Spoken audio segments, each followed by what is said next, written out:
Hello అందరికీ welcome back to my channel. ఈరోజు మనం వెళ్తున్న ఆలయం మహాశివుడు మరియు శ్రీరాముడు ఒకే చోటే కొలువై ఉన్న పుణ్యక్షేత్రానికి. ఈ ఆలయమే హులిమావు కేవ్ టెంపుల్.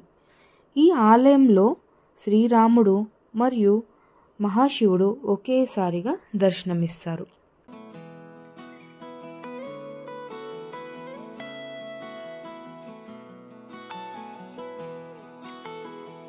అయితే ఈ ఆలయం బెంగళూరు బన్నేర్ఘట్ట రోడ్ అనే ప్రాంతంలో కొలువై ఉంది. మెజెస్టిక్ నుంచి 14 కిలోమీటర్స్లో ఈ ఆలయానికి అయితే చేరుకోవచ్చు. గుడి దగ్గరికి అయితే వచ్చేసాము. ఇప్పుడు లోపలికి వెళ్దాము. దర్శనానికి రండి.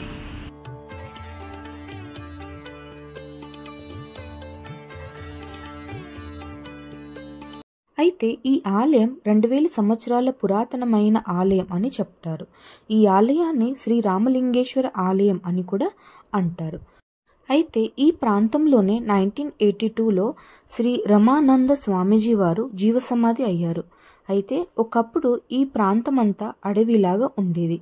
ఈ ప్రాంతాన్ని బన్నేర్ఘట్ట అడవి అని పిలిచేవారు. ఇక్కడ రమానంద స్వామీజీ వారు రోజు ధ్యానం చేసేవారు. అయితే స్వామివారికి అక్కడ ఒక గుహ ఉందని తెలుసు. ఆయనకు మాత్రమే తెలుసు. ఆ గుహలో శివుడు కొలువై ఉన్నాడని కూడా తెలుసు. అలా ఒకరోజు ఈ స్వామీజీ వారు ధ్యానం చేస్తూ ఉండగా ఆయనకు ఏదో శక్తి మాట్లాడినట్టు వినబడుతుంది. అంటే ఆకాశవాణిలా ఆయనకి వినబడుతుంది. అదేమిటంటే ఇక్కడ ఈ ప్రాంతాన్ని ఒక పుణ్యక్షేత్రంగా మార్చమని ఆ ధ్వని చెప్తాది. కానీ ఆ స్వామీజీ అంటారు, నేను ఒక పేద బ్రాహ్మణుడిని, నా దగ్గర ఏమీ లేదు, ఎలా ఈ ప్రాంతాన్ని నేను మార్చగలను అని ప్రశ్నిస్తారు. అప్పుడు ఆ ఆకాశవాణి జవాబుగా ఇది ఒక పుణ్యక్షేత్రంగా మారుతుందని, భక్తులు కూడా వస్తారని, అలా ముందుగా పుణ్యక్షేత్రంగా అవుతుందని కూడా ఆకాశవాణి ఆ స్వామీజీని అభయముగా ఇచ్చింది.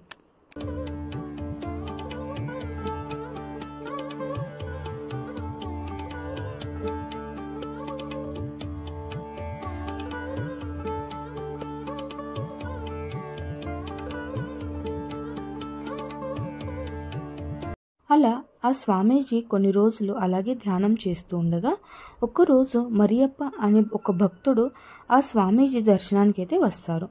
అప్పుడు ఈ స్వామీజీ ఆయనకు ఒక కోరిక కోరుతారు. అదేమిటంటే ఇక్కడ ఈ ప్రాంతాన్ని శుభ్రపరిచిమ్మని అడుగుతారు. అప్పుడు మరియప్ప ఆ ప్రాంతాన్ని శుభ్రపరిచేటప్పుడు అక్కడ ఒక గుహ వారికి కనిపిస్తుంది.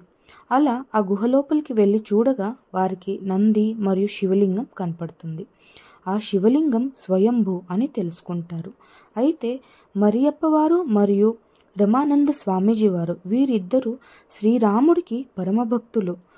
ఆయన ఆ భక్తులు కావడంతో ఇక్కడ ఆ ఆలయం లోపలే శ్రీరామచంద్రు పరివారాన్ని కూడా ప్రతిష్టాపన చేశారు. అలా ఈ ఆలయం పేరు శ్రీరామలింగేశ్వర గుహాంతర ఆలయం అని పేరు వచ్చింది.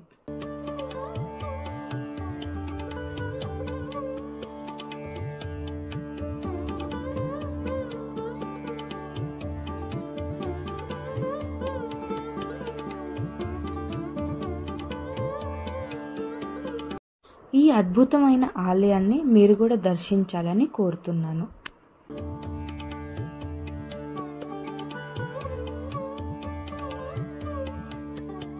ఫుల్ గ్రీనరీ ఉంది అసలు గుడి లోపల, చాలా బాగుంది. చూపిస్తాను ఒకసారి.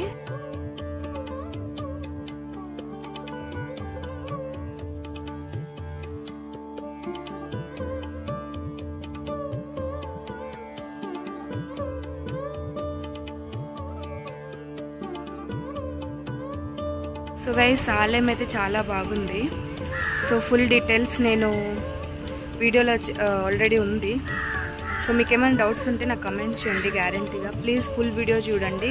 కొత్త వారు ఎవరైనా చూస్తుంటే ప్లీజ్ నా ఛానల్ని సబ్స్క్రైబ్ చేయండి. ఈ చిన్న వ్లాగ్ మీకు నచ్చినట్టయితే ప్లీజ్ నా ఛానల్ని సబ్స్క్రైబ్ చేయండి, లైక్ చేయండి, షేర్ చేయండి. బాయ్.